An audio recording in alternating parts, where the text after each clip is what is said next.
इलाके में fox hunting के लिए गया था। क्या मुंबई में लोमड़ियों का शिकार? हे सुनो सुनो, अगर तुम सीआईडी के साथ मजाक करने की कोशिश कर रहे हो तो तुम्हारे लिए बहुत भारी पड़ेगा। 2 मिनट लगेगा तुम्हारा लोकेशन ट्रैक करने में और गिरफ्तार करने में। मैं सच में मजाक नहीं कर रहा हूँ सर, सचमुच में उसकी जान को खतरा है। आप प्लीज जाइए, उसको ढूंढिए। नाम पूछिए उसका। आप बोल कौन रहे हैं? सर मेरा नाम राजीव कुमार है। राजीव, ये फॉक्स हंटिंग ये क्या है? सर मैं आपको वो सब डिटेल में बताऊंगा, पर इससे पहले कुछ हो ना जाए, आप प्लीज सुंदरनगर जाइए, उसको ढूंढिए। राजीव सुनो, राजीव हेलो।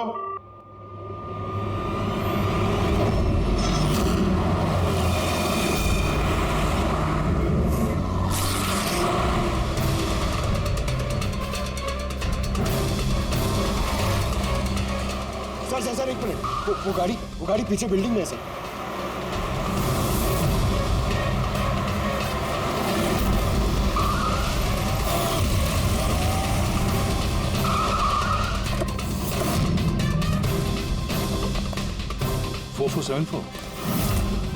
तो शशांक की गाड़ी का नंबर तो यही है। अगर ये शशांक की गाड़ी है तो फिर शशांक भी यहीं पर होना चाहिए।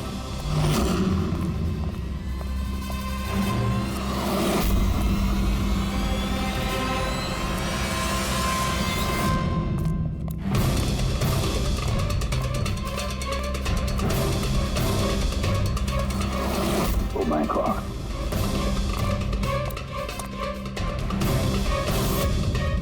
He's dead, sir. तो राजू का डर सही निकला। उसे पता था कि शशांक की जान को खतरा है। इसका मतलब राजू जानता होगा कि कौन शशांक की जान के पीछे पड़ा है। उर्मी, तो राजू को फोन करो।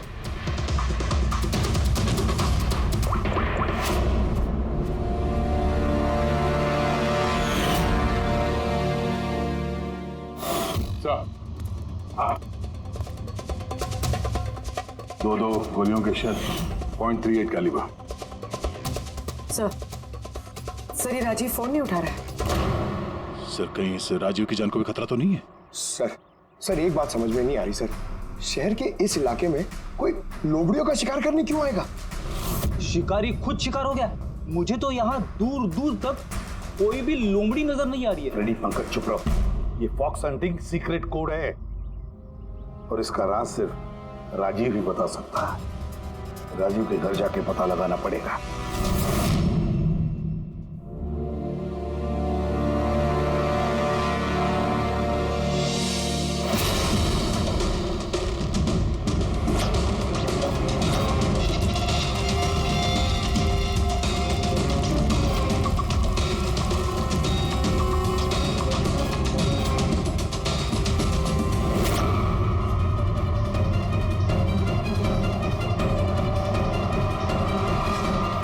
He's dead.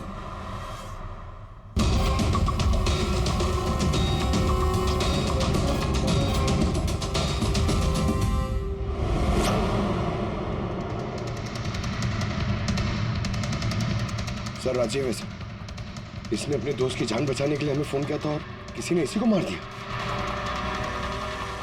और सर मारा भी शायद उसी गन से। ये देखिए .380 की बुलेट शेल्स, ठीक वैसे ही जैसे शशांक की बॉडी के पास में। ये कोई आपसे दुश्मनी का केस लगता है। किसी की राजीव और शशांक से कोई गहरी दुश्मनी होगी। खूनी तक पहुंचने के लिए सुराग हमें इस घर से ही मिलेगा। सर यहाँ तो बहुत सारे पजल की बुक्स और गेम्स हैं। सर डेस्कटॉप पे भी बहुत सारे पजल गेम्स हैं।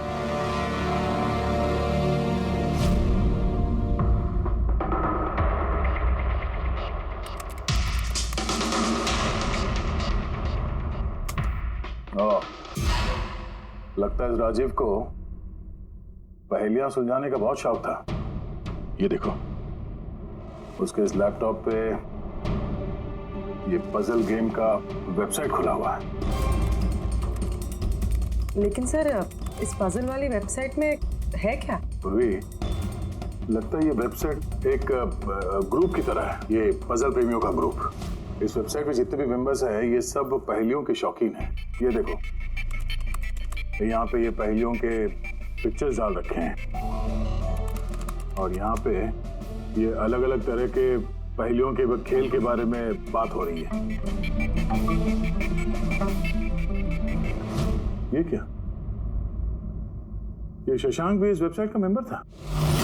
अरे हाँ सर, लेकिन ज्यादा पुराना मेंबर नहीं था। इसने पिछले महीने ही वेबसाइट ज्वाइन की। सर, इसका मतलब वो फॉक्स हंटिंग भी एक पहेली है जिसे सुलझा के ही हमें वो खून मिलेगा। हाँ पंकज, अब लगता है कि फॉक्स हंटिंग की अगली कड़ी हमें इस शशांक के घर पे ही मिलेगी।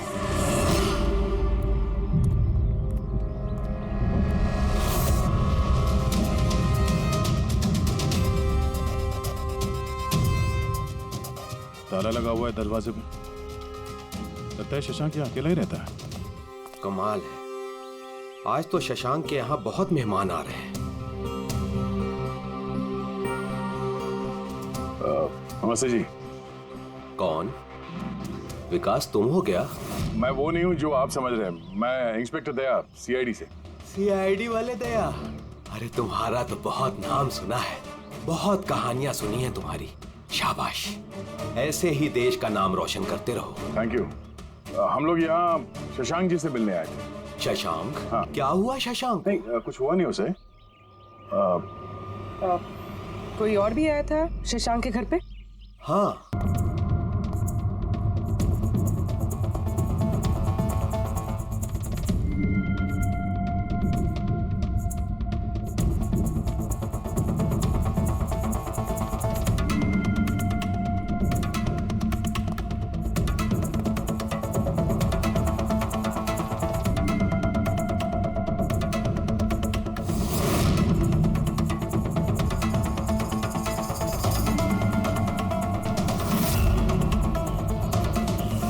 इलेक्ट्रॉनिक गैजेट्स, ये इंस्ट्रक्शन मैनुअल्स, ये सब देखकर तो लगता है कि ये शशांक एक इंजीनियर था। किसी खास तरह के गैजेट के आविष्कार की कोशिश में लगा था ये। हाँ सर, यहाँ पर तो इतने सारे सर्किट बोर्ड्स और ये शॉर्ट वेव रेडियो भी है। ये देखिए।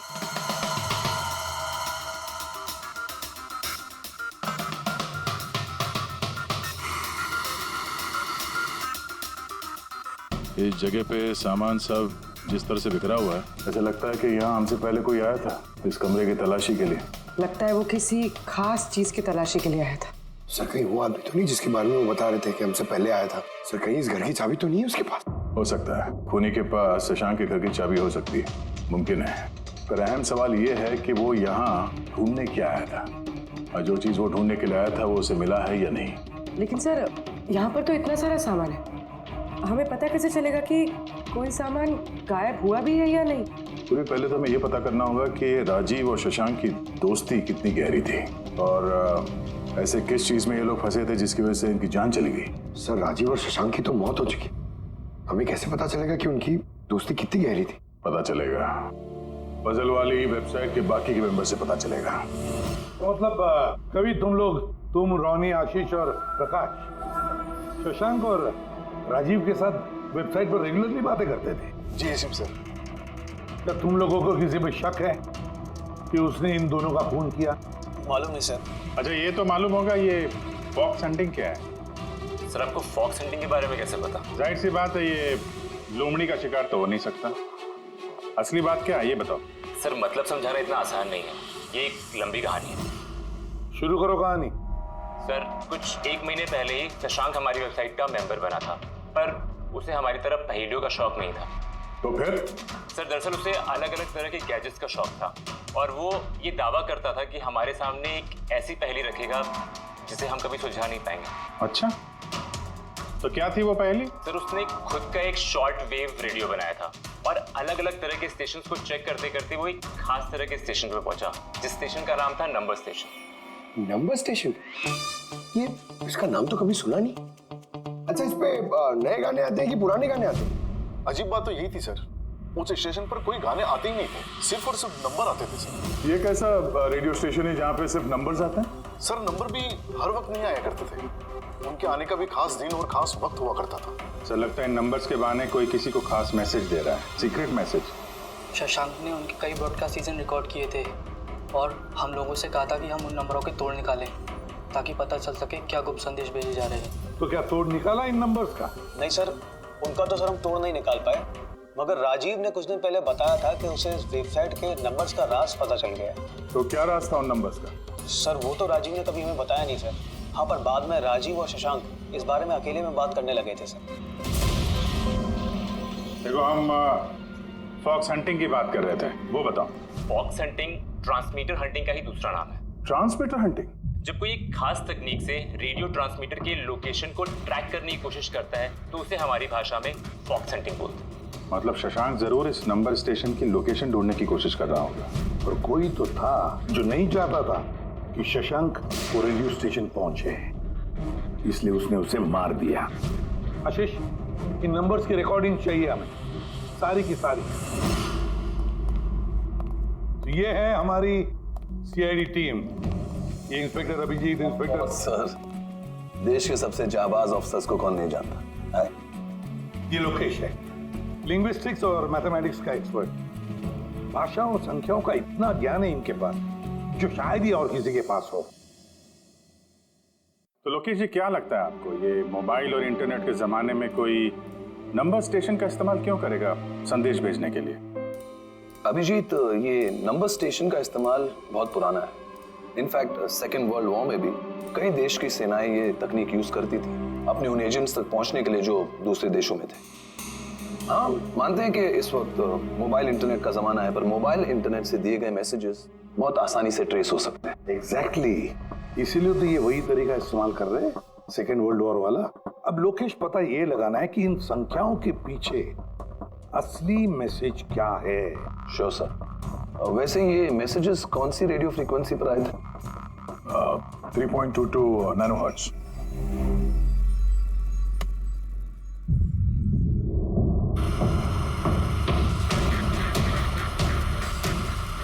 सर, इस रेडियो स्टेशन से तो कोई नंबर वंबर नहीं आ रहा है। I am not surprised. I am sure मुजरिम को पता चल गया होगा कि केस अब सीआईडी के हाथ में है, इसलिए उसने अपना मैसेज देने का तरीका या फिर रेडियो फ्रीक्वेंसी चेंज की होगी। तो नया चैनल ढूंढने में कितना वक्त लगेगा? बहुत मुश्किल है दया। एक नया चैनल ढूंढना मतलब रेगिस्तान में सुई ढूंढने के बराबर है। महीनों या तो सालों भी लग सकता है। नहीं लोकेश, हमारे पास वक्त भी नहीं है उतना। एक काम करते हैं, पुराने रिकॉर्डेड मंडे, ट्यूसडे, वेडनेसडे और थर्सडे को। ये मैसेज सबसे पहले हफ्ते के सोमवार को ब्रॉडकास्ट हुआ था उस नंबर स्टेशन पे। आंखों ही आंखों में इशारा हो गया। 1 9 4 2 3 4 5 7 0 9 3 5 2। आंखों ही आंखों में इशारा हो गया। 9 2 3 4 0 5। आंखों ही आंखों में इशारा हो गया। 6 7 2 7 1 1। आंखों ही आंखों में इशारा हो गया। 5 2 1 8 0 7। नो प्लीज टेल मी, ये संदेश चारों दिन एक ही समय पर आए थे कि अलग अलग टाइम पर? नहीं, एक ही टाइम पे, रात 12 बजे। और फिर हर 2 घंटे बाद इन नंबर्स को रिपीट किया गया था। और इसके अगले हफ्ते के नंबर्स यही थे या दे वर डिफरेंट? नंबर्स तो अलग थे, लेकिन पैटर्न सेम था। मंडे को 13 नंबर्स, ट्यूसडे, वेडनेसडे और थर्सडे को 6 नंबर। इससे साफ जाहिर होता है कि जो मुजरिम है रोज अलग अलग मैसेज भेजते हैं, और ये जो मैसेज ये लोग भेजते हैं वो एक मैसेज 4 हिस्सों में कर भेजते हैं। लोकेश जी, 1 मिनट प्लीज, मुझे कुछ समझ में नहीं आया, आप फिर से समझाएंगे? मैं समझाता हूं, तेरा पेपर देना था।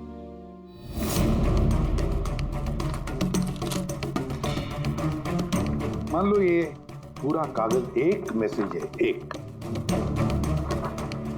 इसके हम 4 हिस्से करेंगे। अब इस एक कागज के 4 टुकड़े हो गए, 4 हिस्से, मतलब एक मैसेज के 4 हिस्से हो गए, है ना? ये देखो,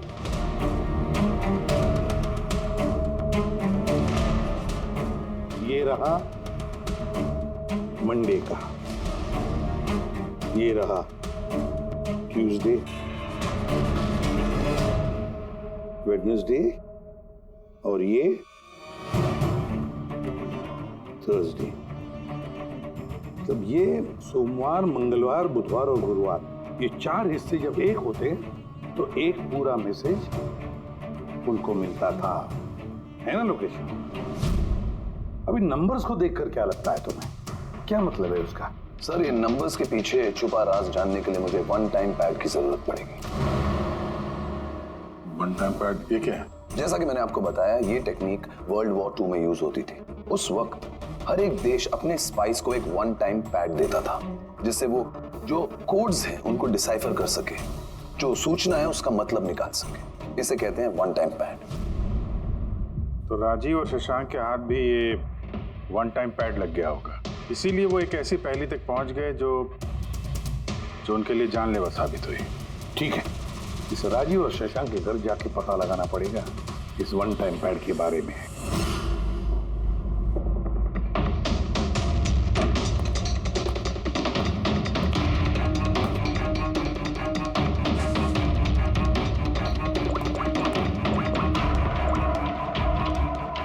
हेलो अभिजीत सर, यहाँ पर तो कोई कागज नहीं है। आपको कोई कागज मिला? हम लोग शशांक के घर में ही हैं, देख रहे हैं।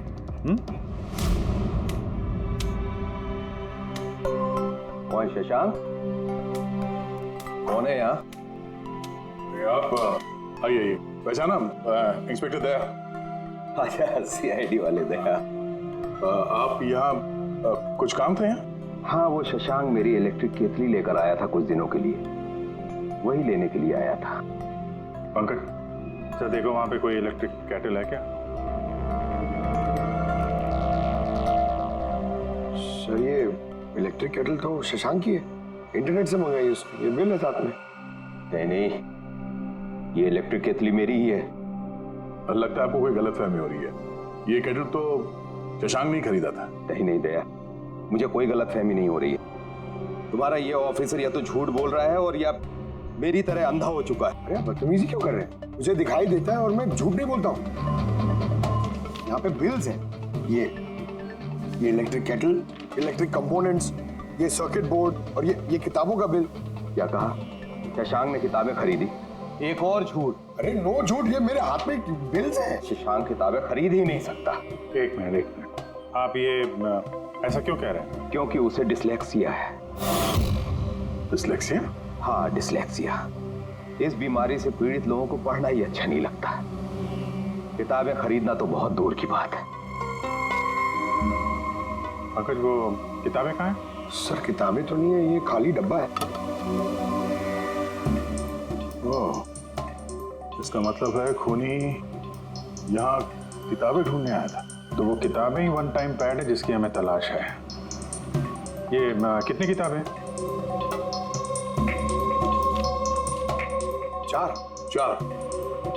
4 हफ्ते के लिए 4 किताबें। कौन कौन सी बुक्स हैं? तो ये है वो 4 किताबें जो शशांक के लिए ओटीपी का काम कर रही थी। बाय बाय सन,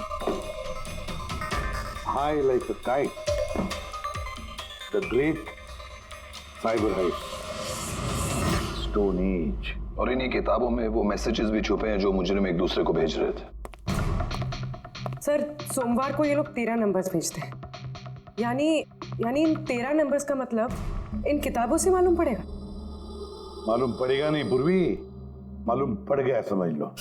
देखो, जैसे इंसानों की उंगलियों के निशान, फिंगरप्रिंट्स एक जैसे नहीं होते, किसी के भी एक जैसे नहीं होते, वैसे ही हर किताब का अपना एक ISB नंबर होता है, इंटरनेशनल स्टैंडर्ड बुक नंबर। वो 2 किताबों का एक जैसा हो ही नहीं सकता। और ISB नंबर 13 डिजिट का होता है। किताब के पीछे ये ये बारकोड देख रहे हो? इसके नीचे लिखा हुआ है। इसे किताब का बारकोड भी कह सकते हैं। वैसे ये नंबर दूसरे तीसरे पेज पे भी लिखा रहता है, ISB नंबर। सर मतलब इन ISB नंबर्स को इंटरनेट पे सर्च करके मुजरिम को सबसे पहले ये पता लगता है कि किताब कौन सी खरीदनी है। एग्जैक्टली। और फिर उस किताब के ISB नंबर से वो लोग अपना सीक्रेट मैसेज ढूंढ लेते हैं। तो जो पहले सोमवार को ISBN नंबर भेजा गया था सर, वो है ये 19423457099352। पूरी जरा चेक करो इन चारों किताबों में से ये ISBN नंबर किसका है।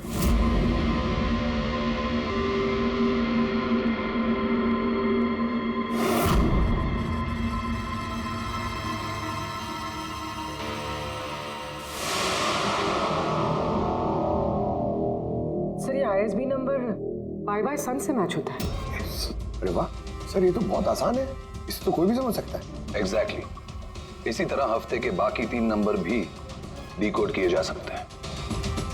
मतलब मंडे के दिन का तो उनको सीक्रेट मैसेज का पता चली गया, लेकिन बाकी 3 दिनों में किताब के पेज नंबर से, लाइन नंबर से और वर्ड नंबर से उन्हें मैसेज पता चल जाता है। सर ये ट्यूसडे को आया message 923405, 92 page number 34 line 05 word, मतलब 92 नंबर पेज पे 34 लाइन 5वां वर्ड। ठीक उसी तरह से हर हफ्ते एक नई किताब और एक नया संदेश।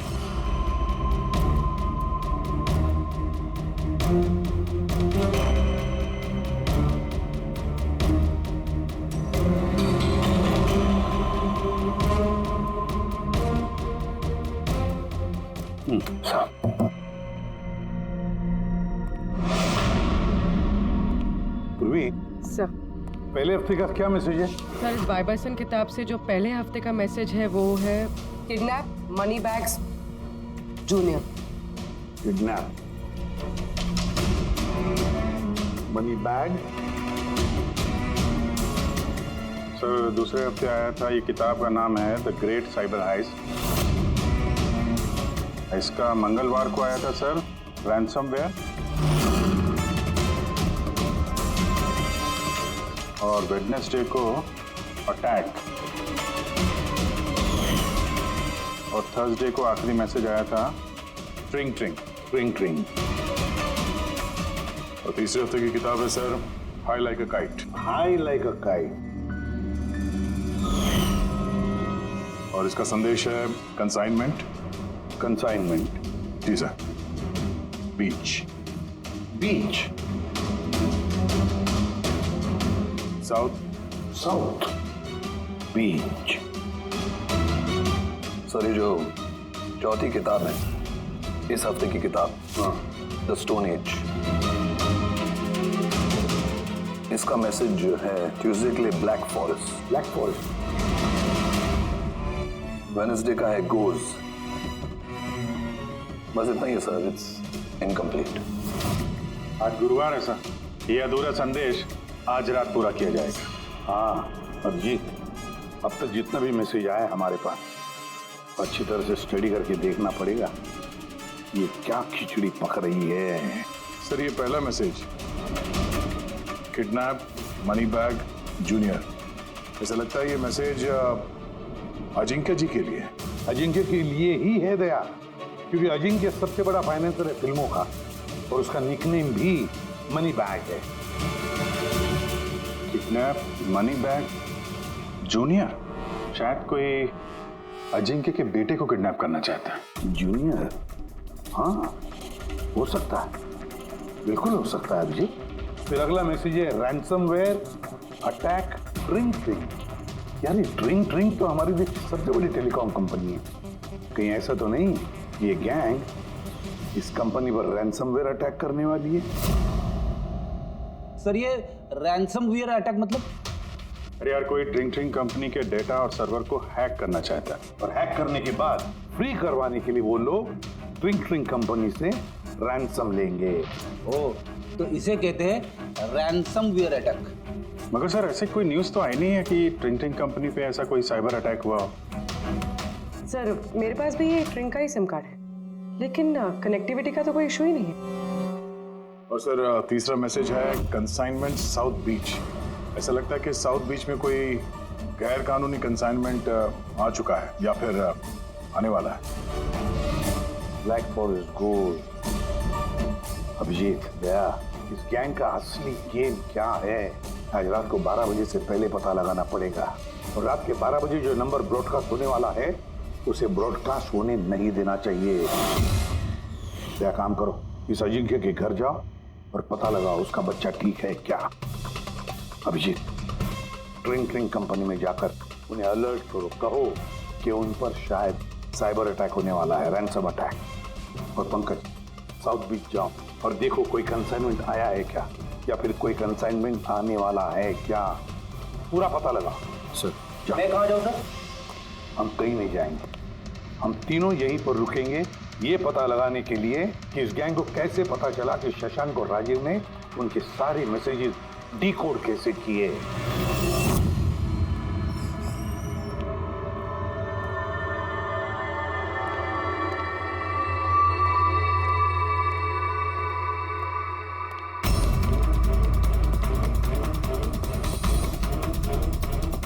Personal files encrypted. Encrypted. Sir क्या चाहिए सर, किसे मिलना है आपको? फिलहाल सबसे सीनियर कौन है इस ऑफिस में? सर सभी सीनियर्स यहीं पे है, सीईओ और कंपनी के मालिक भी यहीं पे है, बट अभी वो लोग एक अर्जेंट मीटिंग में बिजी है। कहाँ चल रही मीटिंग? देखिए अभी आप उनसे नहीं मिल सकते। कहाँ चल रही है मीटिंग? सर वो वहाँ पे कॉन्फ्रेंस रूम में। किसी को कानो कान खबर नहीं होनी चाहिए इस अटैक की। मीडिया वालों को तो बिल्कुल नहीं तो मार्केट में हमारा नाम खराब हो जाएगा। ये बात बाहर नहीं जानी चाहिए, समझे? Thank you. जिसका डर था वही हुआ। गैंग कामयाब हो गया इस अटैक में। हेलो दया, अब देखते हैं शशांक के बाद और कौन कौन से लोग इस वेबसाइट के मेंबर बने हैं। जो इनमें से कोई एक है जिसने शशांक के बारे में अपनी गैंग को पूरी इंफॉर्मेशन दी है। सर शशांक के साथ 2 लोग जुड़े इस वेबसाइट से, कवि और रोनी। कवि और रोनी, इनकी डिटेल है क्या? देखो सर ये कवि थाने में रहता है और इसकी किताबों की एक दुकान है। कवि की किताबों की दुकान है तो फिर उसके लिए ISB नंबर, मेरा मतलब है इंटरनेशनल स्टैंडर्ड बुक नंबर का इंतजाम करना तो बाया आपका खेल है। और ये रोनी वो क्या करता है? सर रोनी पुणे के कॉल सेंटर में काम करता है। जरूर इन दोनों में से कोई एक है जो शशांक और राजीव की मौत का जिम्मेदार है, और वही अपनी गैंग की नई रेडियो फ्रीक्वेंसी भी जानता होगा। सर अगर हमें इस गैंग की नई रेडियो फ्रीक्वेंसी का पता चल जाए तो एक पावरफुल ट्रांसमीटर से हम उनकी लोकेशन भी जान सकते हैं। लोकेशन रेडियो फ्रीक्वेंसी का बंदोबस्त हो जाएगा, मगर ये पावरफुल ट्रांसमीटर का क्या? सर मेरे कुछ कनेक्शंस हैं, मैं उनसे बात करके हमारे लिए एक ट्रांसमीटर बनवा सकता हूँ। ग्रेट, तो फिर बनवाता। और फ्रेडी, देखो फोन करके पूछो अजिंक्य के बारे में क्या पता चला। आप कॉफी लेंगे? No thanks. वैसे ये आपके घर के बाहर इतनी सिक्योरिटी हमेशा रहती है या आज कुछ खास बात है? हाँ, ये सिक्योरिटी हमेशा रहती है। आप तो जानते ही हैं फैन लोगों को, कितनी बार ये घर के अंदर घुस आते हैं। क्या नहीं, एक्टर्स के घर के बाहर फैन की भीड़ तो सुनी थी मैंने, मगर एक फाइनेंसर पहली बार सुन रहा हूँ। आपने यहाँ आने की वजह नहीं बताई? अरे हाँ, वो मैं आपके बेटे अजीत से मिलने आया हूँ। अजीत से? मगर क्यों? क्या उससे कोई गुनाह हो गया है? नहीं, बस एक रूटीन इंक्वायरी है। मतलब? सॉरी, मैं वो आपको नहीं बता सकता, मैं अजीत को बताऊंगा। अजीत की तबीयत ठीक नहीं है। तबीयत खराब है या वो किडनैप हो गया? किडनैप? What nonsense! देखिए अजिंक्य जी, उन अपराधियों के दबाव में आके आप CID से झूठ मत बोलिए। हमें खबर मिली है कि एक गैंग है जो आपके बेटे अजीत को किडनैप करना चाहती है। अजीत कहाँ है इस वक्त? वो घर पे ही है। मैं उसे देखना चाहता हूँ अभी। रामो,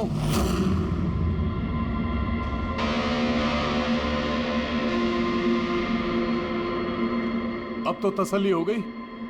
मैंने आपसे कहा था ना मेरा बेटा घर पर ही है, उसकी तबीयत ठीक नहीं है। जाओ बेटा, कमरे में जाके आराम करो। एक मिनट,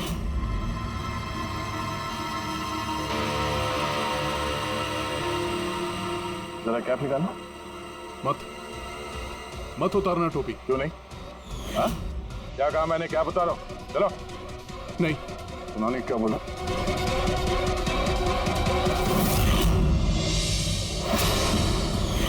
तो तुम्हारे कान को क्या हुआ? हाँ? क्या हुआ क्या ये?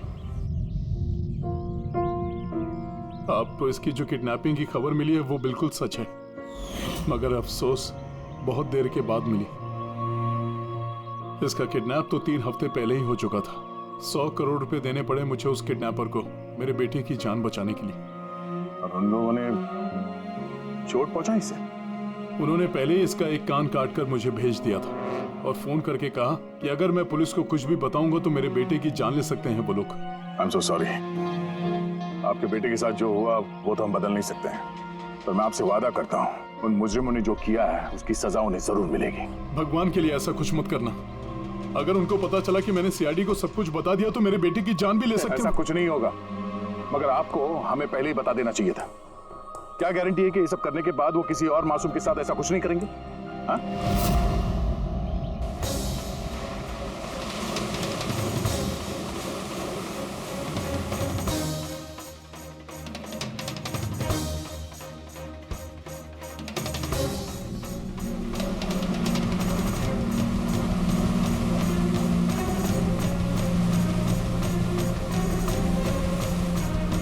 अगर वो कंसाइनमेंट आ चुका है और डीलिंग हो चुकी, फिर तो कोई सुराग मिलना चाहिए यहाँ पर।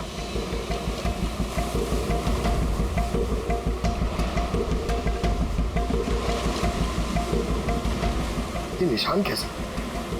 इन्हें देख के तो लगता है जैसे कि कोई बहुत भारी सामान या डब्बा घसीटा गया है। और कोई सामान तो यहाँ पे नहीं दिख रहा। शायद कंसाइनमेंट ही होगा।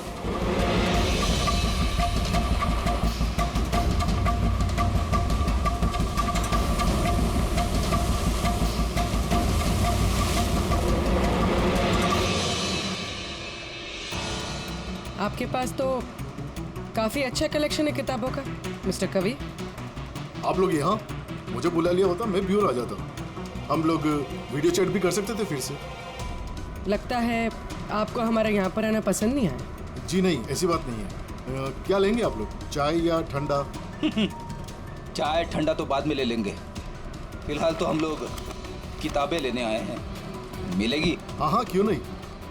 बोलिए कौन सी किताब चाहिए आपको? हमें 4 किताबें चाहिए। Bye bye sun, the great cyber heist, high like a kite और स्टोन एज। क्या हुआ? किताबों का नाम सुन के नानी याद आ गई? अरे कोई अपनी दुकान से इस तरह भागता है भला? मैडम वो लोग बहुत खतरनाक लोग हैं मैडम, वो मुझे मार देंगे। अगर सच नहीं बोलोगे तो फांसी पे छोड़ोगे। शशांक और राजीव के खून के जुर्म। नहीं, मैंने उनका खून नहीं किया, मुझे तो बस उन पर नजर रखने के लिए कहा गया था। किसने कहा था नजर रखने के लिए? कवि! कवि! हाँ, कवि! 6.21 नैनोहर्ट्ज। क्या? लेकिन कवि 6.21 नैनोहर्ट्ज। अब इससे पहले कि इस हफ्ते का आखिरी संदेश वो लोग भेजे और एक जुर्म करें, हमें इस गैंग को रोकना होगा। और सर, जितने भी जुर्म इस गैंग ने किए हैं सब के सब वीकेंड में किए हैं। शुक्रवार, शनिवार, रविवार। हाँ, तो गुरुवार के दिन आखिरी संदेश आ जाएगा और फिर फ्राइडे और सैटरडे, शुक्रवार और शनिवार के दिन वो लोग जुर्म कर देंगे। और सर, जुर्म सिर्फ एक तरीके का नहीं है, अलग अलग तरह का। ये kidnapping, cyber extortion. Sir forensic lab से आ रहा हूँ। डॉक्टर सालुंके को रेत से कोकेन की ट्रेसेस मिले सर। माय गॉड, बीच में ड्रग स्मगलिंग चल रही है। न जाने किन किन गुनाहों से जुड़ी हुई है ये गैंग। देश की सुरक्षा को ध्यान में रखते हुए हमें इस गैंग को जल्द से जल्द खत्म करना ही होगा। Sir, transmitter 6.21 nanohertz, right? 6.21 nanohertz, तो हम इस गैंग के रेडियो फ्रीक्वेंसी तक पहुंच सकते हैं। अब आएगा मजा। अब हम फॉक्स हंटिंग करेंगे।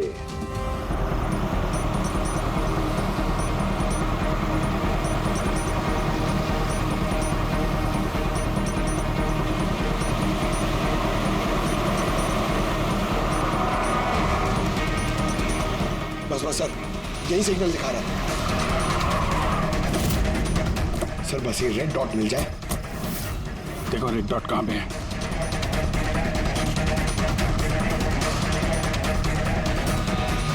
सर 12 बज रहे हैं। ये ब्रॉडकास्ट किसी भी वक्त हो सकता है। मैसेज मिस नहीं होना चाहिए। हाँ, किधर है सर? एक मिनट सर।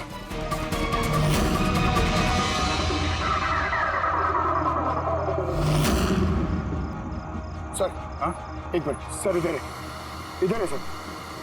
आंखों ही आंखों में इशारा हो गया। 9 2 2 3 0 9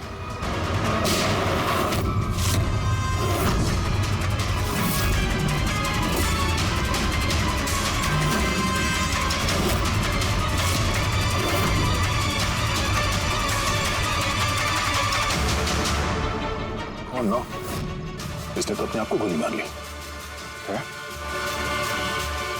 आई गैंग का लोगो। इस गैंग से तो हमारा सामना पहले भी हो चुका है। कौन है तुम्हारा बॉस और कौन कौन लोग शामिल है तुम्हारे धंधे में? इसका जवाब आप मेरे मुंह से कभी सुन नहीं पाओगे एसीपी साहब। इस गैंग में काम करने वाले अपने बॉस का नाम बताने के बजाय आत्महत्या करना ज्यादा पसंद करते हैं। ये तो गया, लेकिन अगला जुर्म होने से रोकना होगा। वो क्या नंबर है उसका देखो। मैसेज का क्या मतलब है? 92 number page 2309 23 number line. Kaboom. Kaboom? Kaboom क्या होता है सर? कबूम मतलब धमाका। धमाका मतलब कि कोई बम ब्लास्ट होने वाला है? पहले जो शब्द मिले थे हमें मैसेज से वो थे the stone age, black forest, ghost, और अब कबूम, ब्लैक फॉरेस्ट में धमाका। इसके पहले कि और मासूम लोगों की जाने जाएं, पता लगाना होगा ये धमाका कब और कहां